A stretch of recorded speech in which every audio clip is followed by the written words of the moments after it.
Welcome to these conversations at the Ismaili Center. Today's session is going to be about pluralism and diversity within the Jamaat.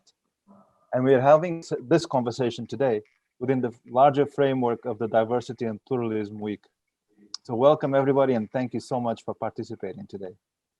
I am very happy to be here with you today and I have the pleasure of introducing our panelists.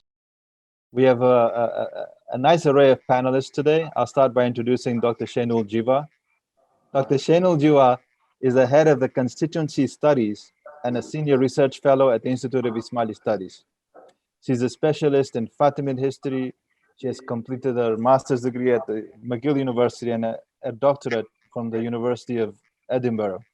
As a senior faculty member, Dr. Jiva teaches at the IIS graduate programs, JIPISH and STEP, and contributes to the development of the IIS secondary curriculum. It is through the hands of and mind of Dr. Shainul Jiva that a lot of us graduates from the IIS have come through. So it's great to introduce her. On an anecdotal side, Dr. Jiva herself has had a lot of international experiences. One that stayed with me was about her education.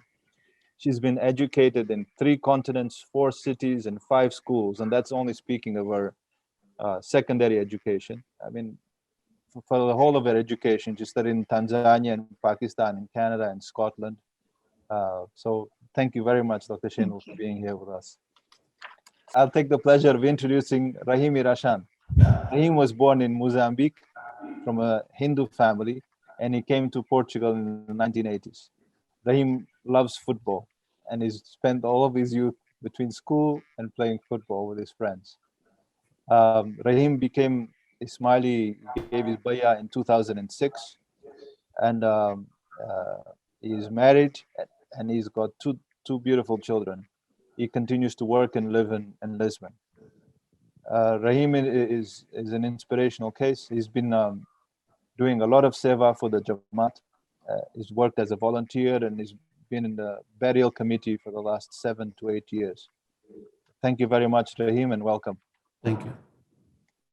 Maya Werde. Maya is from Syria. She's an architect and she's an urban planner.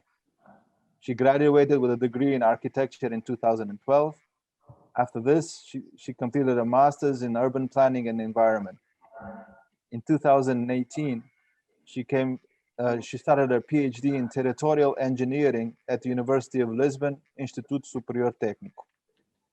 Maya has been an assistant professor for several years in Syria.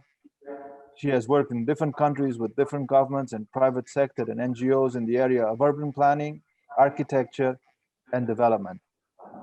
She has done a lot of volunteer work for the Jamaat as well, especially with the Global Encounters and with the Ismaili National Council for Syria, where she is from. Maya is interested in international development and sustainable development and in the most vulnerable environments. Her current research focuses on rebuilding sustainable communities after disasters, concentrating on sustainable development goals and refugee camps. Thank you, Maya, for being here today. Thank you, Hussein. It's my pleasure. Muniza Kuvatova. She was born in Tajikistan, and then at the young age of 17, she went to live in the US for a year through an exchange program. She did her bachelor's degree in psychology at AUCA, the American University of Central Asia. She continued her education in Europe. She received full scholarships from the European Commission to complete her master's in human resources. After this, she was an intern at the Chief Deputy of Human Resources at the United Nations in Geneva. Currently, she's engaged in volunteer work at the Ismaili Professional Network based in the USA, and she's looking for other opportunities. Thank you, Munisa, for being here. Thank you very much. Pasquale Impese was born in Naples, Italy, and currently lives in Lisbon with his wife Zahara and their 2 children, Luca Khan, 15, and Matteo Hussein, 11.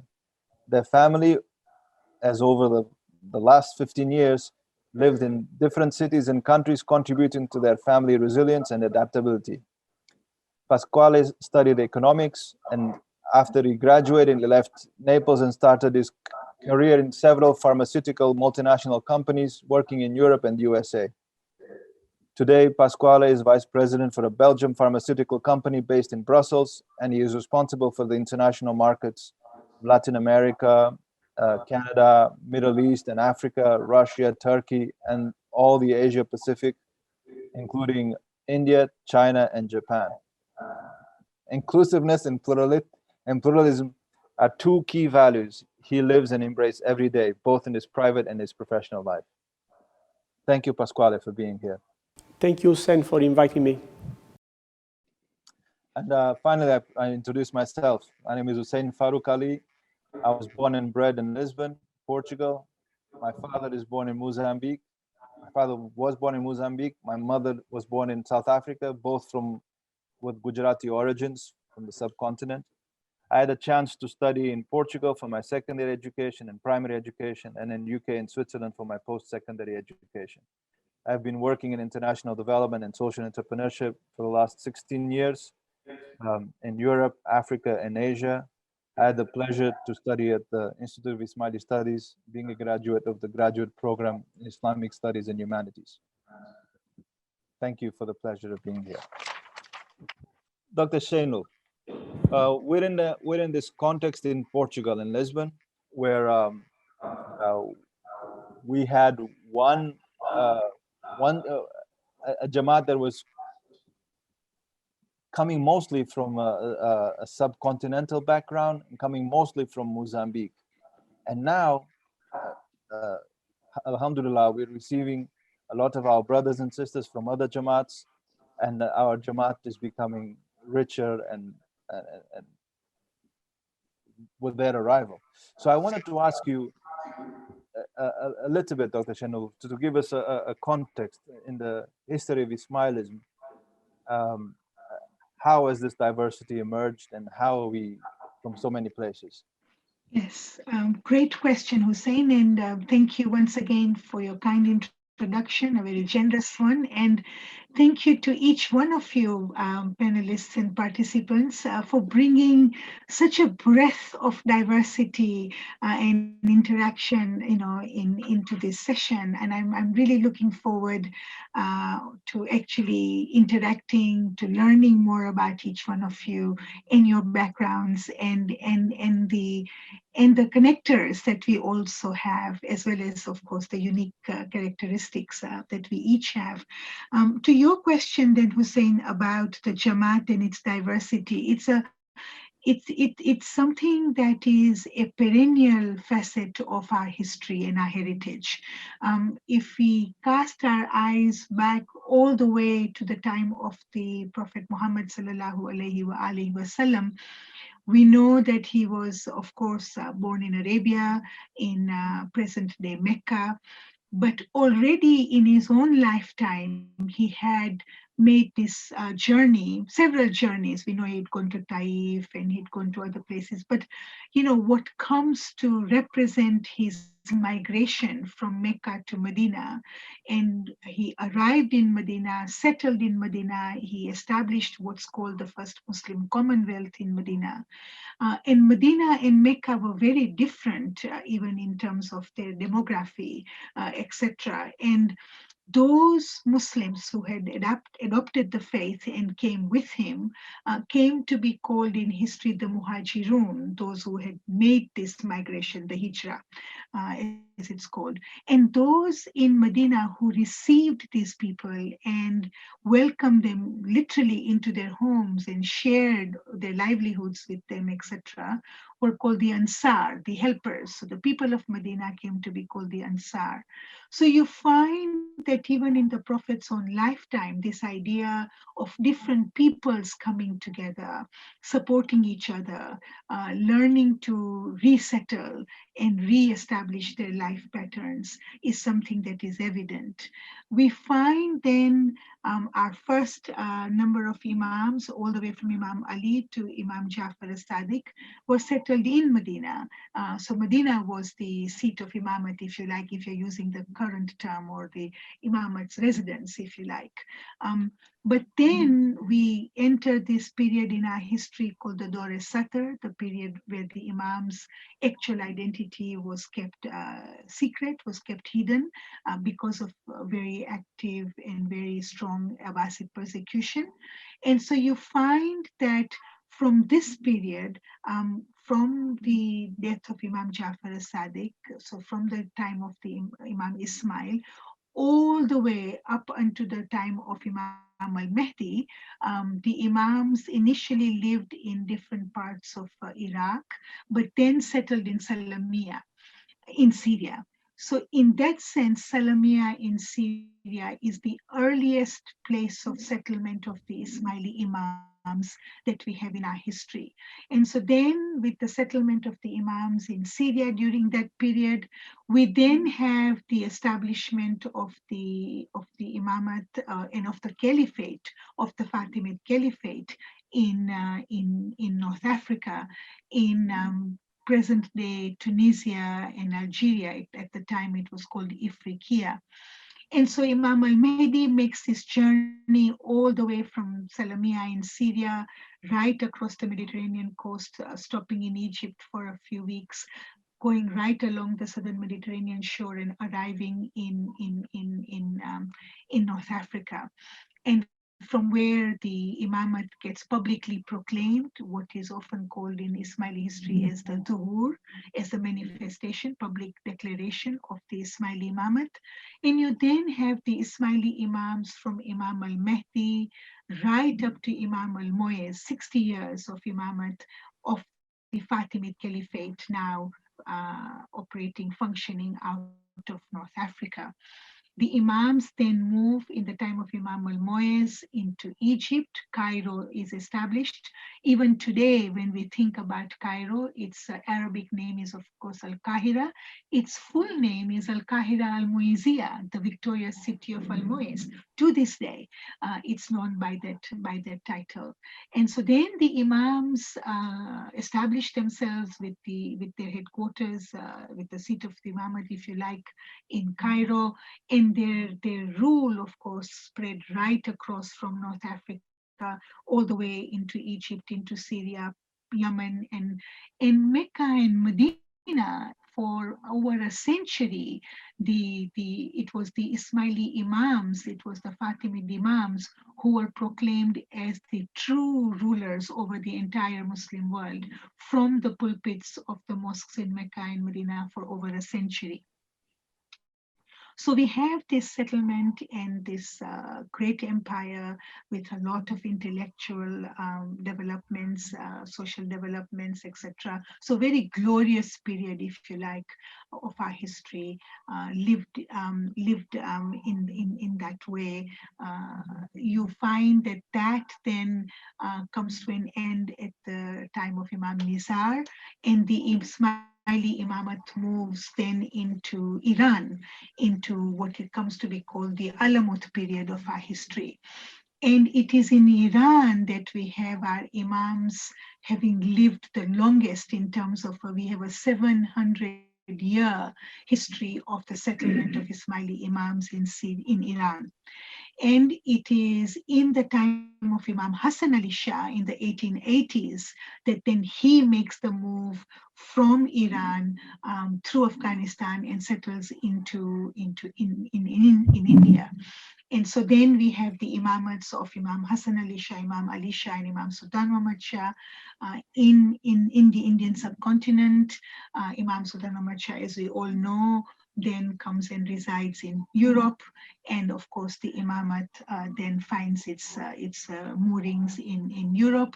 And we now have this latest, if you like, iteration of the expressions of imamate with the establishment of the Divan of the Ismaili Imamate in Lisbon. So in this very quick kind of whistle-stop tour that I've done with you, we can see how many different regions and continents the imamate itself has also established itself in and has developed and has contributed.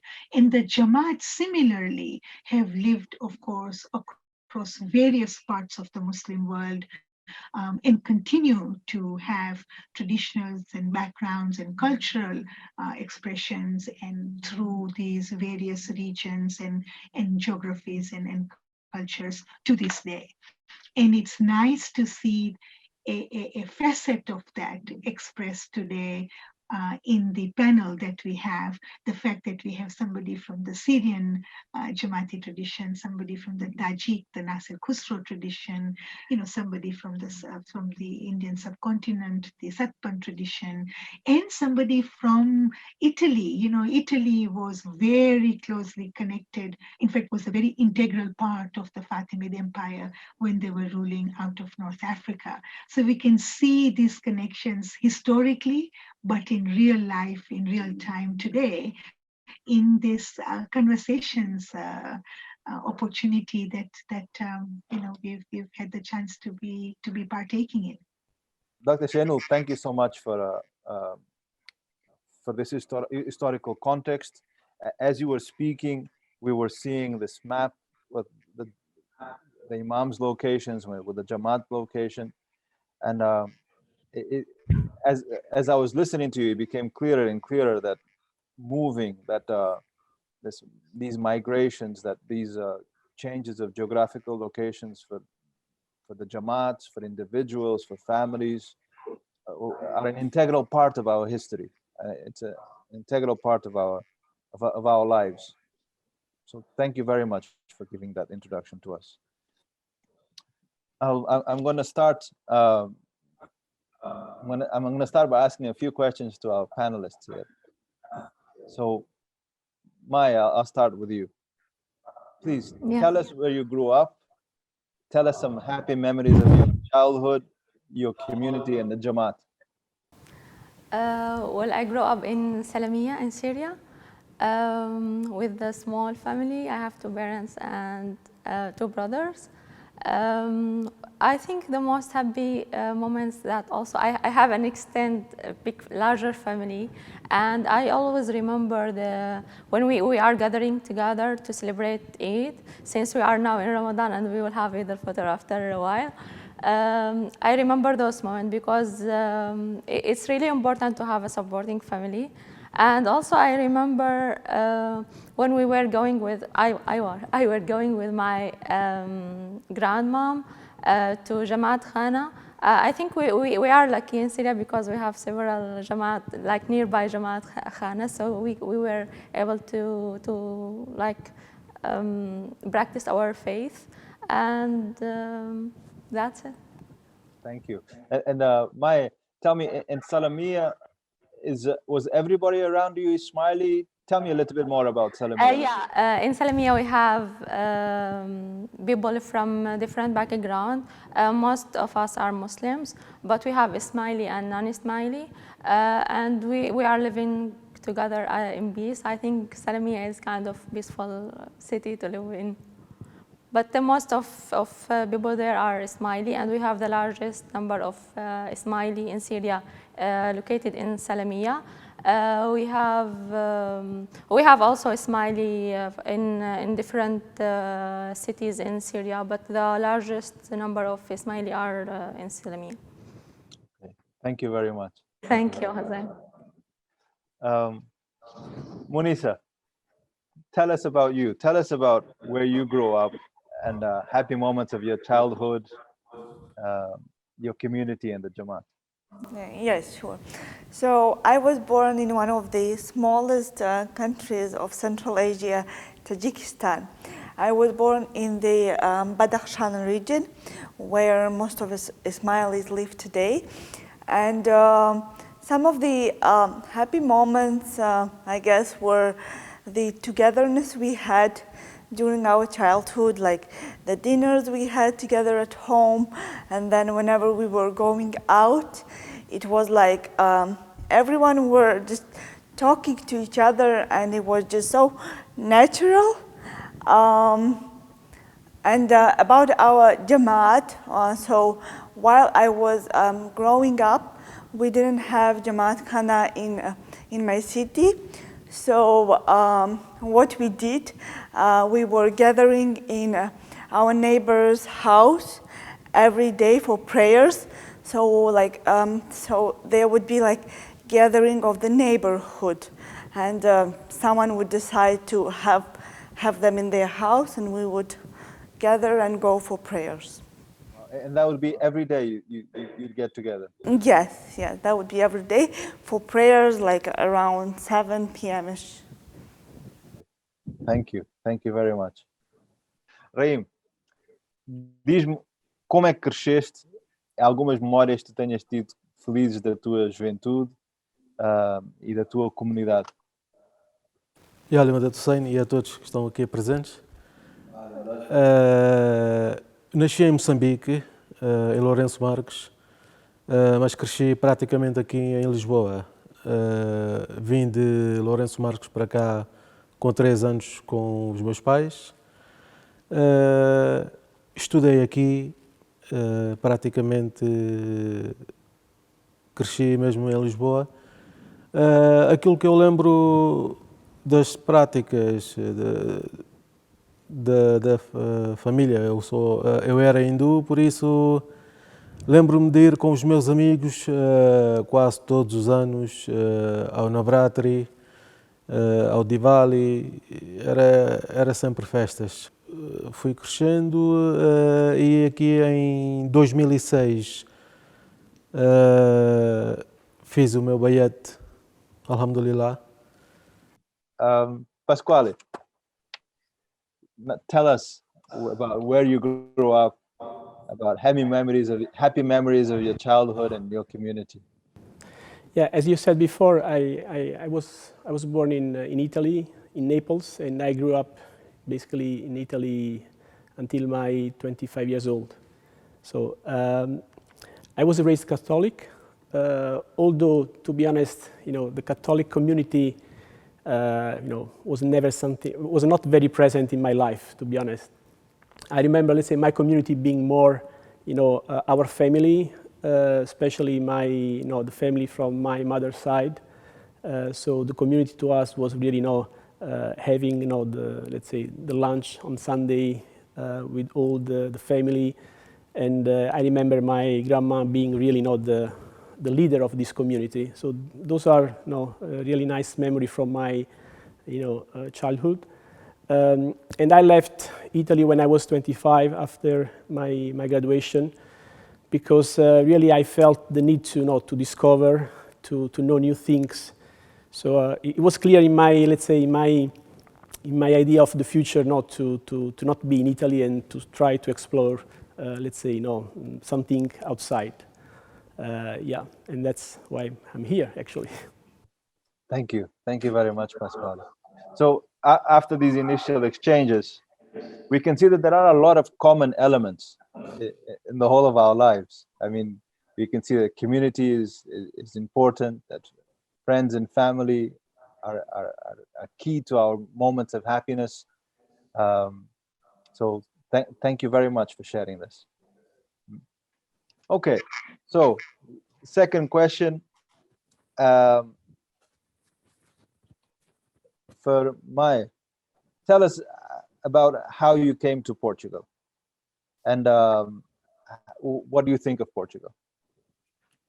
Well, I came to Portugal to complete my PhD. I got scholarship to come to here. So how I find Portugal, I found it very beautiful place and very. I remember when I just arrived here. The weather was really good, and I really like being in Portugal because the weather is close to Syria, so I feel somehow like I'm home, and also because people here are really nice and open to all other people. So I think I'm living the diversity here, and also I feel comfortable to be here. And Munisa, tell us about how you came to Portugal, and what do you think of Portugal? Well, as you mentioned, received a scholarship for a master's degree in Europe, and I came here with Erasmus Mundus program, where you study every semester in different European countries. So my home university was Spain, and I had a choice either to choose Italy or Portugal for my Erasmus year. And I think it would be a little bit, I don't know, but like the reason why I chose Portugal was that like back home they were saying, oh, the imamat is moving to Portugal. So I was like, that's going to be interesting. I will meet more Ismailis, and we will have like our imamat in Portugal. And that was one of the reasons I chose Portugal as the exchange semester. I really like Portugal because it reminds me of home. Why? Because I have like this comparison between living in US, in Switzerland, and then Portugal is like people are simple, real, and it's very easy to communicate. And back home it's the same. So I guess wherever we go, something that will always pull us is our home. And I guess I found home here in Portugal. Thank you. Thank you very much for having chosen Portugal, and Portugal welcomes you. Thank you very much. Thank you very much. Raim, tu nasceste em Moçambique e vieste para Portugal muito cedo. Então, para todos os efeitos, és português. Eu queria te perguntar a ti, não como é que foi chegar a Portugal, mas mais como é que foi entrar no Jamaat, como é que tu te sentiste no Jamaat em Portugal? Eu comecei a conhecer o Jamaat através de uma família ismaili com quem eu comecei a trabalhar. Na altura, estou a falar em 2002, 2003, salvo erro.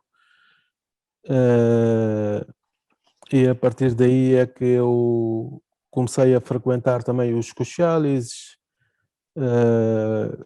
juntamente com essa família, e sempre fui muito bem recebido pelo Jamaat. Nunca tive problemas nenhuns até agora, nunca tive problemas nenhuns e continuo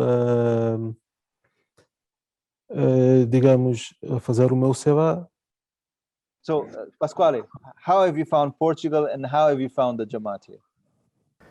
Well, I think I feel home in Portugal. So this, let's say, would be my first answer. My relationship with Portugal, it's a very, let's say, strong. I came here when I met my wife, actually probably back to 20 years ago. And I was working in Italy at that time, and we met in London, just through a common friend. And then I quit my job at that time to come to Portugal and to start again, let's say, my professional life.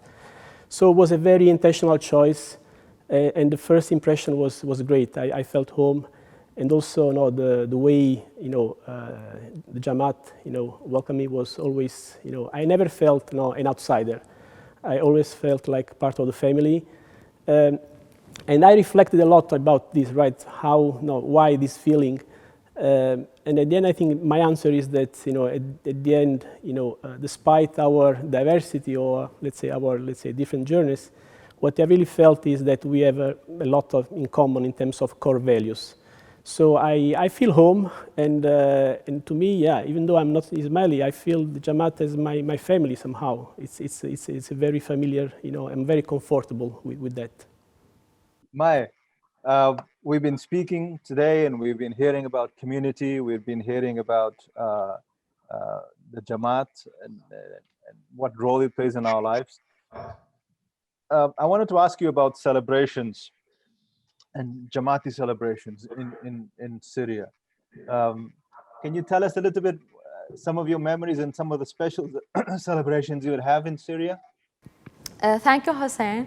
Well, in Syria, we as Muslim, we celebrate all all the like happy moments together. We celebrate Eid al-Adha, Eid al-Nairuz, Eid al-Fitr, Imam al-Day, and in most of them, usually we go to celebrate in Jamaat Khana after the prayers. We see our families, our friends, and we say congrats to each other. I think it's one of the happy moments that we have.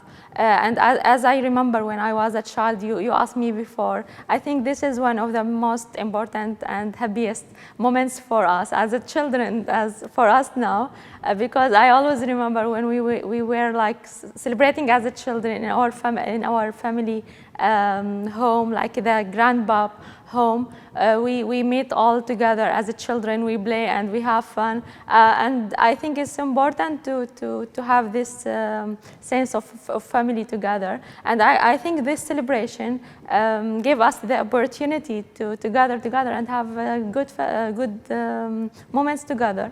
And also I remember to say that when I first come to Portugal, I came in 2018 and it was the Jubilee celebration. And I think it was a good start for me in Portugal because we just live the diversity. We meet all Jamaat from all around the world.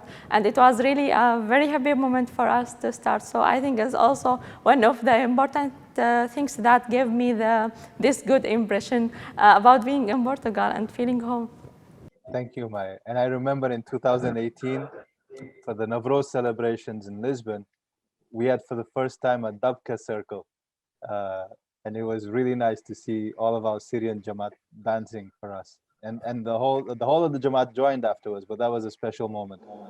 Yeah, I think it was a special moment, yeah, in Jubilee. Yeah, Thank you.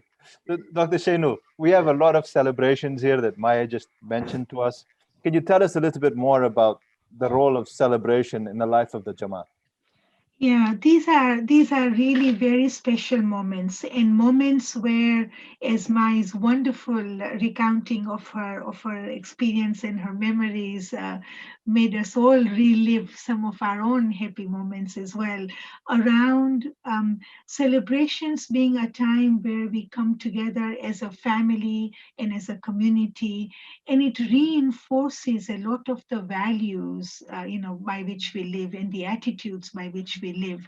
And one of these values is around accepting and celebrating diversity and really, sharing in each other's cultures and celebrations. And the examples that Mai gave and Hussein, you were saying about how each one of us, based on what culture we come from and what geography we come from, have particular ways of celebrating, these occasions. So the language in which we might recite our poetry or our devotional literature, for example, might be in the case of Syria, it would be Arabic. I suspect that in the case of, Tajikistan, it would be Farsi. So the language might vary, but the expressions of love and devotion to the Imam-e-Zaman, for example, that is a shared joy, a shared sentiment. And so celebrations are very, very interesting ways of connecting us from wherever we are, whatever our cultural vantage point, whatever our own ways of celebrating, but we find ways of coming together. Your example, Hussein, of the Dabka and everyone joining in, as part of that form of dance, as a joyful expression of celebrations, is very powerful. And so we find that as a global Jamaat, as a Jamaat that is united as one brotherhood and sisterhood in our devotion to Maulana Hazrat Imam, we have these distinctions of being from different cultures, speaking different languages, having different ways of expressing, but we also have these very powerful connectors through our celebrations and practices as well. And this was a great example of how that comes together. There are also, of course, celebrations that become quite distinct to each Jamaat. So I'm sure as we hear from Munisa, she will tell us about, hopefully, inshallah, Munisa, you'll tell us something about the Roze-e-Noor and how that came to be a very special celebration in Tajikistan, which I also know gets celebrated in Syria, for example, the first time that the Imam visited in Syria, and how that has become a such special celebration, which is in that sense then unique on that day to that Jamaat. So just some thoughts for us Thank to. you. And we'll pass that question to Munisa. Munisa, what's it like celebrating Roze-e-Noor? Do you remember? Yes, of course, and it's upcoming celebration. We celebrate Roze-e-Noor the 24th of May. And why do we celebrate it? Because it was the first time we met, we had Didar with our Mawla. Before that, since our country was part of Soviet Union and the collapse just happened in 1991, people were not practicing religion yet. Well, I'm not sure if they were not allowed, or I guess religion was not very famous to practice. And then in 1995, we also had civil war in 1992. So then after that, the population had suffered a lot from poverty, and we started getting help from our Mawla and from the organizations. And this is when we started actually to know about having Mawla and about our prayers. Of course, my grandfather told me that they would pray secretly, and they would have this fear to show how they practice the religion, but they would still practice it. So from then on, from 1995, we started celebrating Roze-e-Noor, and even some people called their children Didar, the ones who were born in 1995. So yeah, that's one fact about the Roze-e-Noor. And of course, as Mai told, we also celebrate Nowruz, but the interesting thing is that we all celebrate Nowruz, but we celebrate it in different ways. For example, us in Badakhshan, what we do is actually children, they take these napkins and they go to people's house and they collect food, money, coins, sweets, anything. So they go and we have this special song for Nowruz. They sing the song and then they gather the sweets. And also another very, very famous and popular thing to do during the Nowruz is cook this special bread with nuts. So we usually do, this is not like a very usual bread which we eat. So during the Nowruz we have this this kind of bread, and we are like so excited to have it. Thank you, Munisa. Thank you for sharing all of that, and it made us travel and celebrate with you in Badakhshan too. Thank you so much. Pasquale, have you had the chance to celebrate any of our special days? Have you participated with your family? And tell us something about that if you have had. Well, I mean, we, of course, we celebrate all the Ismaili, let's say, celebration. We as a family, of course, I celebrate as far as I'm allowed to, but let's say I like to be involved, let's say, in the celebration because I think that despite I'm not Ismaili, I want to have this experience with my family and to enable the experience, the positive experience.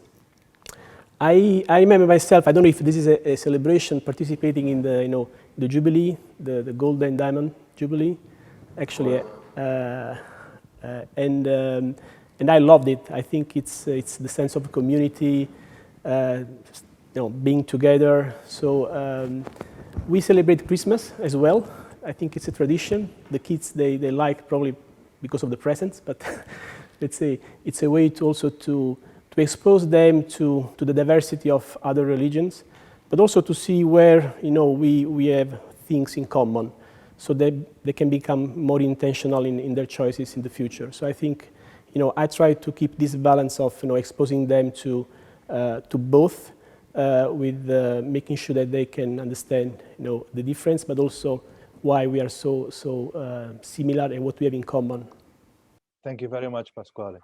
Dr. Shenu, Pasquale touched on an interesting point, and I think Azrimam has brought it up a few times, this notion of cosmopolitan ethics. Can you tell us a few words about it?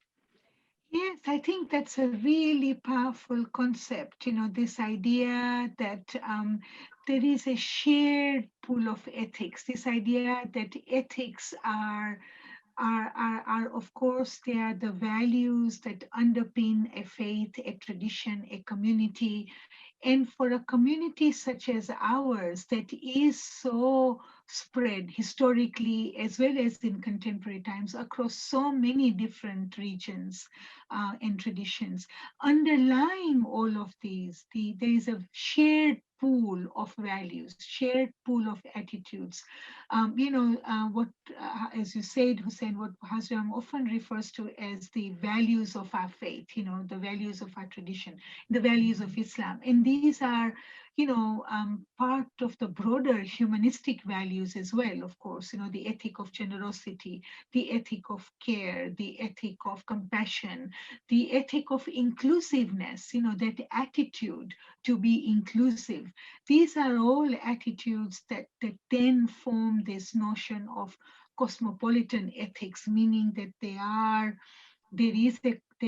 is a shared humanity about them, and in that sense, we are all part of, and we can all partake in these values and live by them. But because they are also embedded within our culture, within our faith tradition, then for us that too becomes part of the practice of faith. And it reminds me, Hussein, of a really important core concept in the Quran, in the Holy Quran, this idea of ibadah. So, how we talk about this idea of, so in those of us who are familiar in the Satpan tradition, in the South Asian tradition, we talk about ibadat in the sense of prayers or, worship or, all of that. But ibadah in the Quran is a much broader concept, and it talks about this idea of course, offering gratitude and devotion to God, but also about our interactions with the environment in which we live and with the people among whom we live. So what we would call the ethics, the values by which we live our lives, our interactions with fellow human beings, and our responsibility to the environment, to nature, and to take care of it. All of this then gets embodied in the ethic of ibadah, of this idea of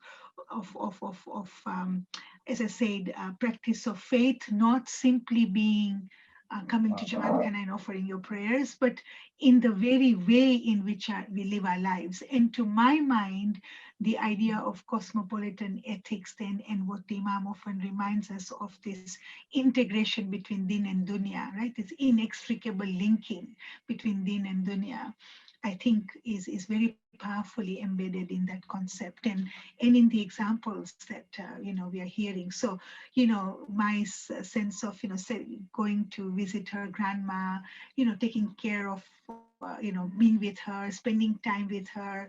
I mean, there's an ethic there, right, of looking after the elderly, for example, which again the Imam has reminded us is part of the values of our faith. So there are lots of these connectors that one can see very powerfully expressed through each of the life experiences. That's a very powerful notion you've given us, Dr. Shenu, that faith is not only about ritual practice, but it's actually about a living practice. Thank you. That's a very interesting point. Rahim, agora eu falar contigo. Tu quando falaste há pouco, falaste-nos Navratri, falaste-nos de algumas celebrações que tu tinhas quando eras mais jovem na tua comunidade. Podes-me falar um pouco mais dessas celebrações? O que é que fazias? Quais eram como criança, quais eram as brincadeiras que tu fazias durante Navratri? E também se elas te lembram de alguma coisa das celebrações que nós temos hoje como Jamaat. É assim, Hussein, o mais parecido é o Navratri, que são 9 noites de Rasra, que nós também temos, não temos as 9 noites, mas temos, quando é Kushali, normalmente temos Rasras aqui no Jamaat, não é? Pronto, o Navratri é mesmo isso. Agora, se me perguntares mais o que é que isso significa, isso não sei te explicar. Porque eu ia lá com os amigos e era mesmo só mesmo para dançar, mais nada, não é? E depois há o Diwali, que festejamos mais com a família, não é? Íamos ao mandir com os nossos pais, e pronto, depois havia almoços de família, ou jantares de família, aquilo que for. Mas de resto, e depois há o Holi, Hussein, que estou a esquecer-me de dizer, que é a festividade das cores, que agora começaram aqui a festejar aqui em Lisboa também, ali no Martim Muniz. Thank you, Rahim. Now, Dr. Thank Shenu, you. Navratri was important in our history as well as the Jamaat. Can you tell us a little bit? Yes, it is. It's very interesting. So, we know as part of our history that when our imams were residing in Iran, that, the da'wah, the Ismaili da'wah, of course, was spread to many other parts, as it was when the imams were residing in Salamia. So we know, if we go back even in the 10th century, before the rise of the Fatimids, for example, it was the Ismaili Dawah that had spread to many regions of the world at that time. So we know that Da'is were functioning in Iraq, in Iran, in Arabia, in what is today Bahrain, in Yemen, in North Africa, in what was called Sindh and Hind at that time, i.e. the Indian subcontinent. So already even in the 10th century, we had this Ismaili Dawah that had spread across many parts of the world and was inviting people to join in the cause of the Ismaili Imam, part of which then, of course, led to the establishment of the Fatimids in North Africa, as I mentioned earlier, in 909 CE. This Ismaili Dawa movement continued right through our history.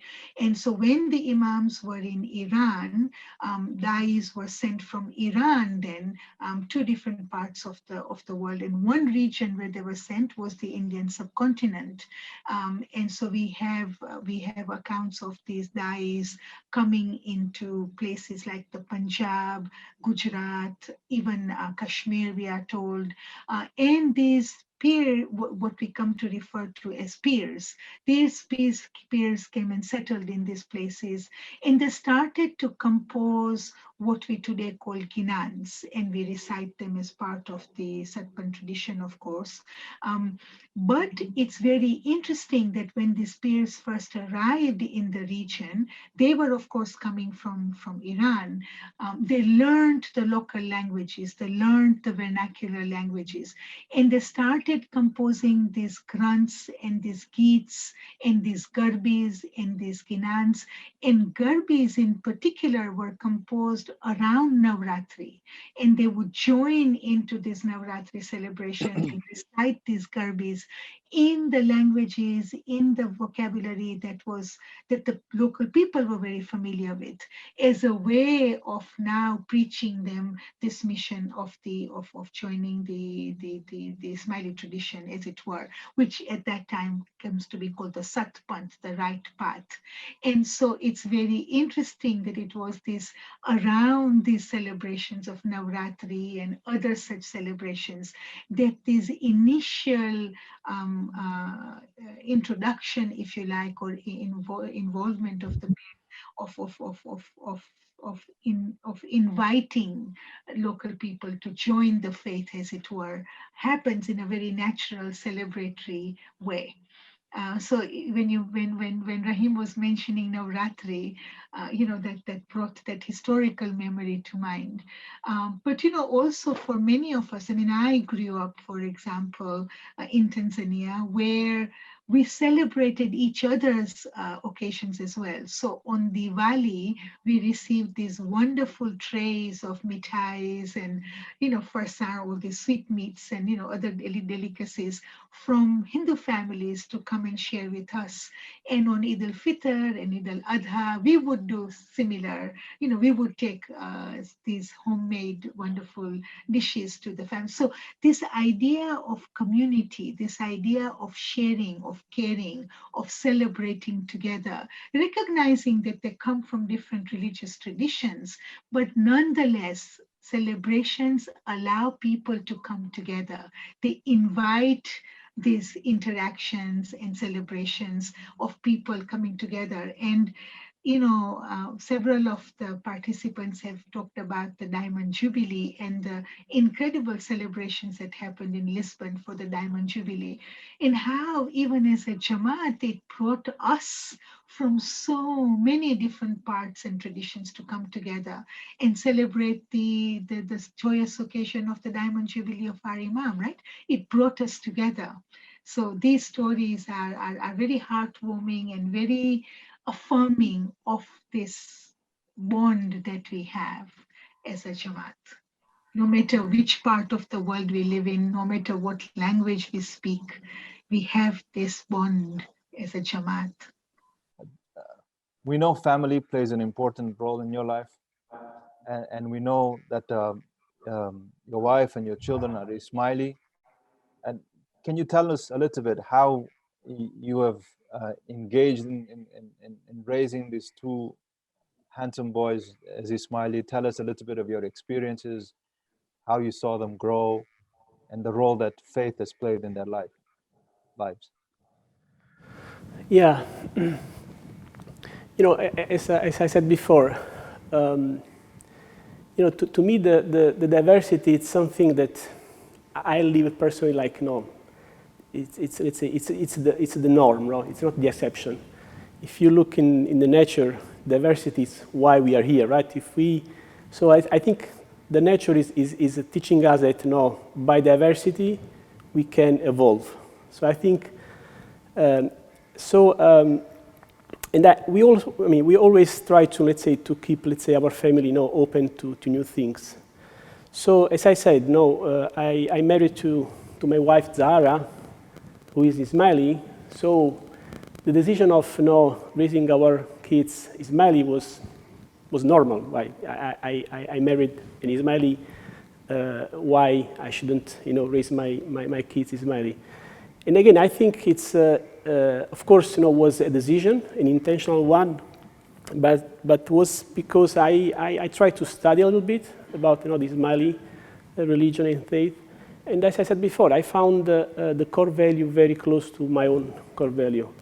I found that there is a lot of tradition, but there is a lot of looking forward, right? So how we can build a better world, be better human being, help each other. So, and I like very much this part of looking at the future. So somehow I see a lot of innovative elements in the Ismaili message, in the Azhar Imam, messages, which I think are preparing my kids to be a better men.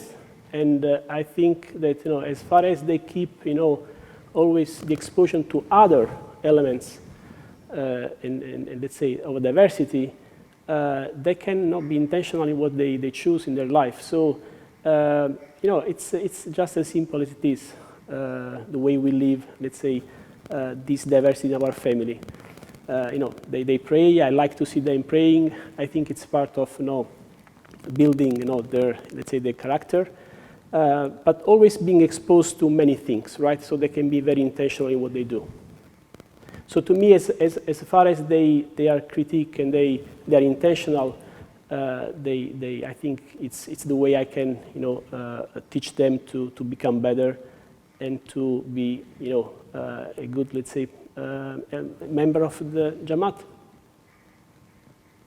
Rahim, qual é o papel do SEVA na prática da tua fé? Do serviço voluntário na prática da tua fé?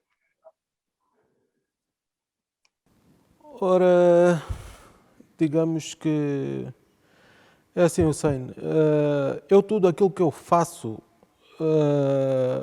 eu começo sempre por Bismillah. A fé tem um papel preponderante naquilo que...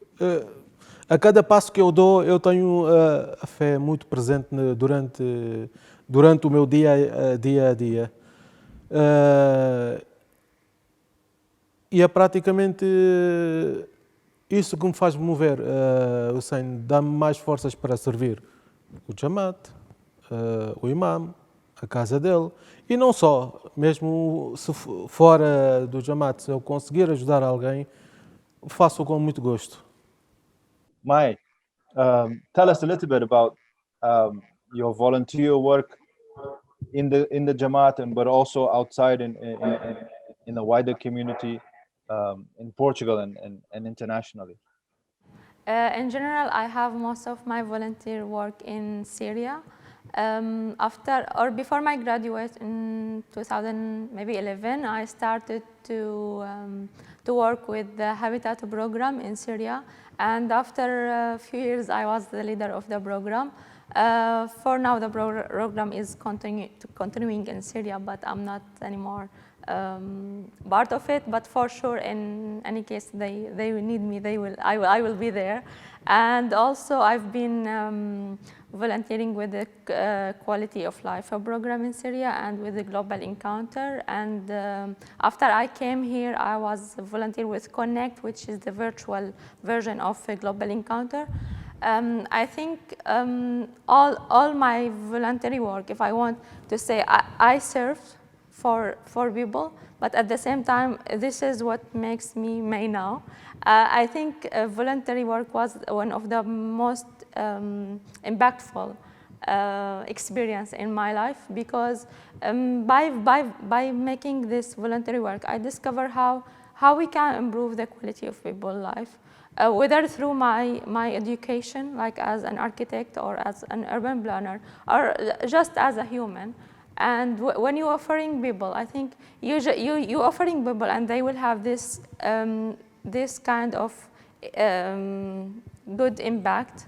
But also you inside, you have this feeling of that you are doing something good, and I think this is make us more happy in this life, or happier people.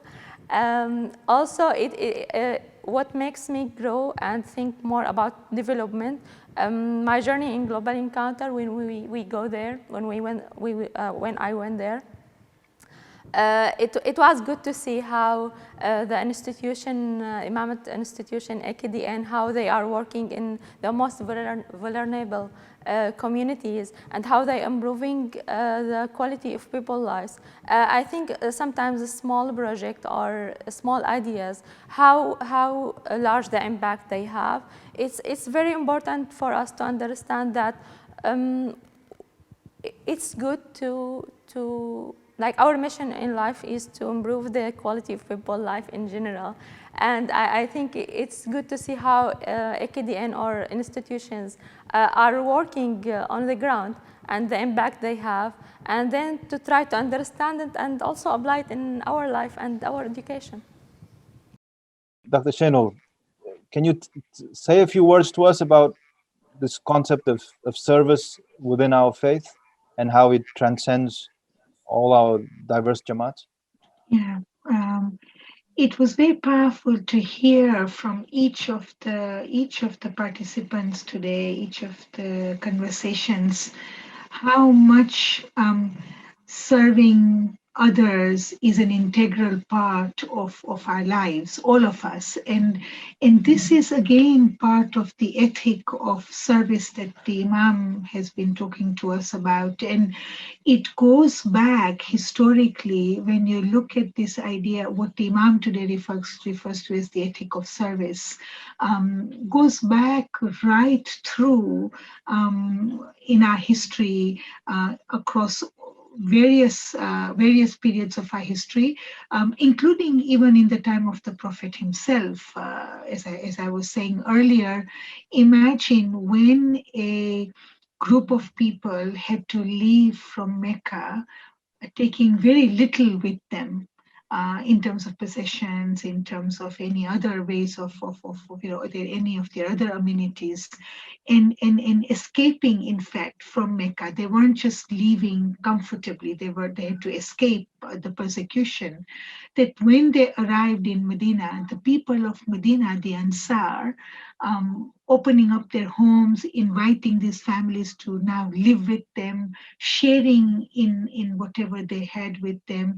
These ideas of giving of oneself, of giving what one has and sharing, is something that is ingrained as part of the Muslim ethic of compassion and of care and of service. And you see this over and over and over again in various periods of our history.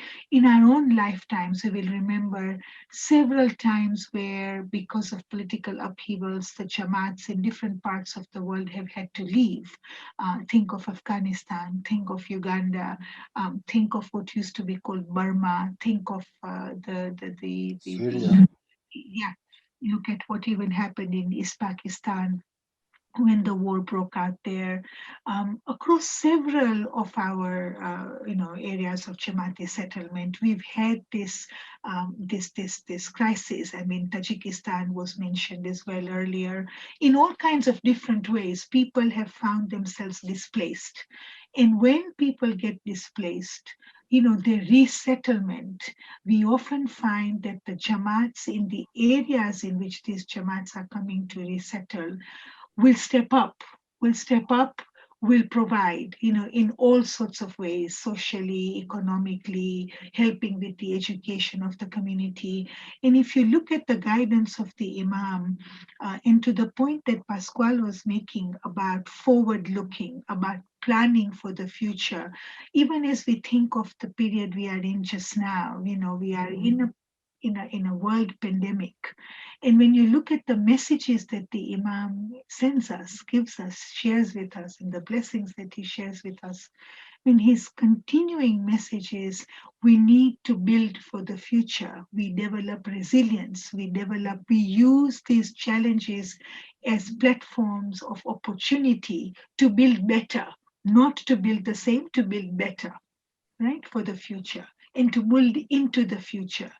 And so, to my mind, these qualities, these ideas, these are part of the ethics of our faith, of our way of being in the world, and so they're very, very critical and germane. They're very much part of who we are as a community, whichever part of the world we live in, and however we can serve others.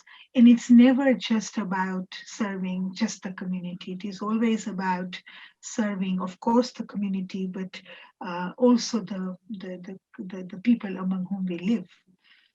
Yeah? And the network, the Aga Khan Development Network, also epitomizes that realization, what Imam has called the realization of the social conscience of Islam, right? Through institutional action as well. So to my mind, these are very powerful shared values in ethos. And again, to Pascal's point about certain core ideals, certain core values being common, I would suspect that these are part of those core values of being human. Having been born and grown up in Portugal, I've seen some of the changes in our lives, going from smaller Jamaat Khanas, limited numbers of the Jamaat and volunteers, but always with a community in the center of our lives, to bigger Jamaat Khanas, Ismaili centers, and other Jamaat Khanas built across the country. But also, perhaps more important than the infrastructure, is to see the Jamaat grow in numbers, and the Jamaat grow in its members. We are now a more diverse Jamaat. And by diverse Jamaat, we mean there are people that come from different cultures, people that come from different backgrounds, people that bring different stories, different experiences in life. Now, diversity is understanding a fact as it is. There is diversity, so that means that we acknowledge that there are different people from different stories and different cultures. Pluralism is the intentional engagement with diversity. Pluralism is about recognizing that these different stories, these different cultures, these backgrounds we bring, these communalities that we have are all things that can build a stronger, more resilient, more loving, more caring Jamaat. A Jamaat that is not only more caring to its members, but also to the wider community, to the wider society, and to the global Jamaat. So it's with great warmth of the heart and a great happiness that I see our Jamaat evolving, our Jamaat growing, and having so many different cultural and personal manifestations in it. So thank you very much for being a part of this, and it's been a pleasure having this conversation. Thank you.